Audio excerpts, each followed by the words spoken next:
probably want to jot down. What is a simplified radical expression?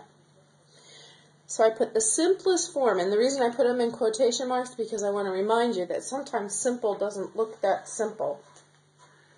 The simplest form of a radical, first thing, it contains no math operations that can be done.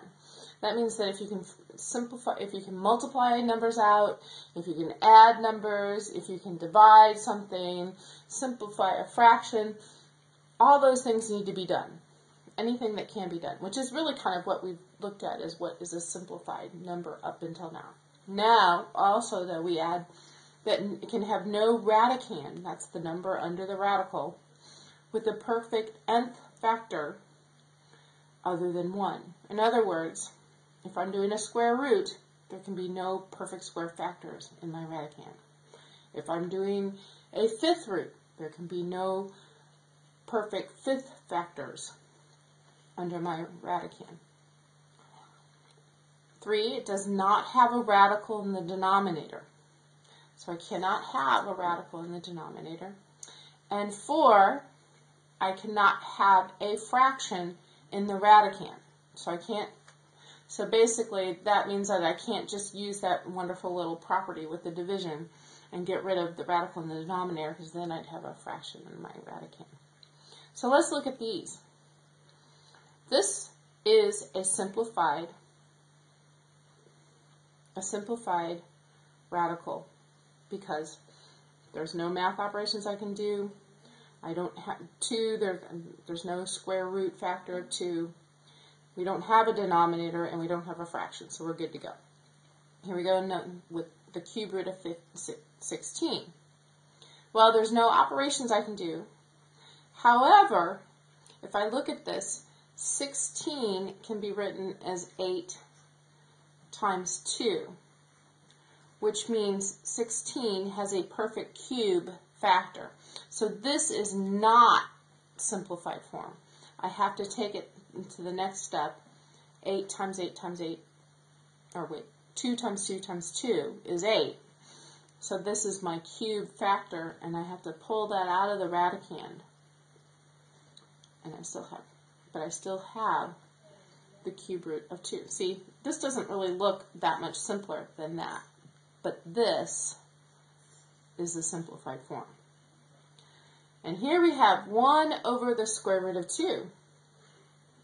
Well, there's no obvious math operations that we can do. It doesn't have a radicand with anything there. I can't find the square root of 2 because that's not a perfect square. But I have a radical in the denominator. And if I would change it to, well, I can't really even change this. So what do I do to simplify this? Well, this comes to the last part of what we need to do. It's called rationalizing the denominator. Here I have my 1 over the square root of 2 again. We call it rationalizing because if you remember, the square root of 2 is an irrational number. If I put it on the calculator, I would get this decimal that goes on and on forever and never repeats and never ends. So this is an irrational number. I need a rational number. So to do that, I'm going to have to multiply both the numerator and the denominator by some number that's going to make this rational. Well, how do I do that? Well, let's see. If I took the square root of 2 times the square root of 2 times the square root of 2, I would get the square root of 2 squared, which, if you remember, is just 2. Well, there you have it. I have a rational number, which is what I want.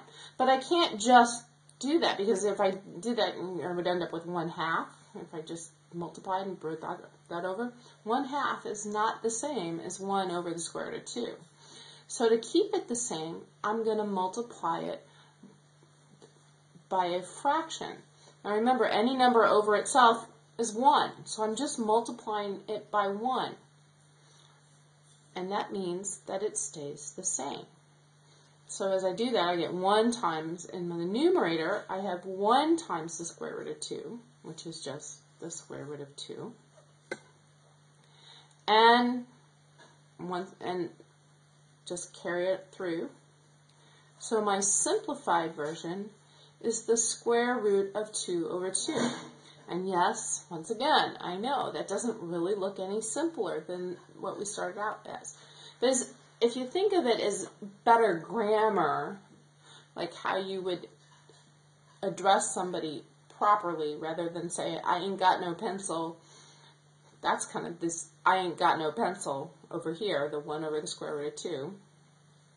And then this is more like, I don't have a pencil today. It's the proper way to say it. So I prefer using the term, it's grammatically correct in math grammar. Okay, so here we go. So that is the simplified version of rationalizing the denominator. Well, let's look at that on a little bit more complex problem. And this is our last example for today. I have the cube root of 4x squared, x to the 4th, I'm sorry, over the cube root of 32xy. Okay, so we now have several tools we can use. And we're dividing radicals, so we can, and they have the same root. So I can write that all under one radical. I'll get the cube root. I'll make a big one here. And we have 4x to the 4th over 32xy.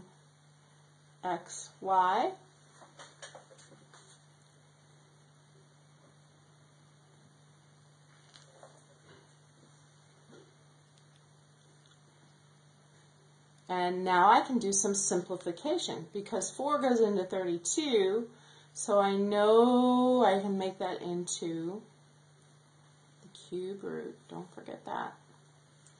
That's 1 over 8. And now I have x to the 4th and x here. Well, I can subtract my exponents because I'm dividing it. I get x to the 3rd. And then the y just kind of hangs on there. There's nothing I can simplify that with. So I'm left with the cube root of 1x to the 3rd over 8y. Well, now, the way I see it is maybe it'd be easier to break it apart again. So let's do that. I'm going to come down here.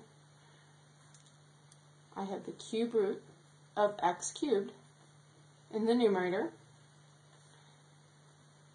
And of course, the reason I'm breaking this apart is because I can't have a fraction in my radicand. That's what I have right here. So I'm breaking it apart.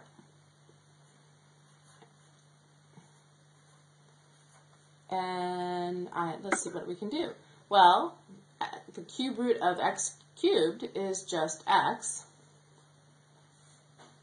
And the cube root of 8 is 2. But I'm left with the cube root of y. Once again, I have a radical in my denominator, so there's a problem. So what I'm going to do is I have to multiply that by something that will make it go away. And what will make this go away? Well, I have 1y. And remember, I had the cube root, have to have a cube to make the cube go away. So I'm going to have to multiply it by enough y's to get it to go away. So I'm going to make this y squared, because this will make this y to the 3rd. And whatever is in the denominator, I also put in the numerator. So I'm multiplying both of them times y cubed. So I get x, oops, that's a cube root. Cube root of y squared over 2 cube root of y cubed. Well, that one just goes to y. So finally, my answer becomes x cubed. Oh, this is x, right? X, because that 3 goes with the cube root. Oh, cube root of y squared. There we go. Over 2y. All right. Doesn't look very simple, but it is simplified. I'm hoping that helps, and we will have some practice in class, and I'll see you there.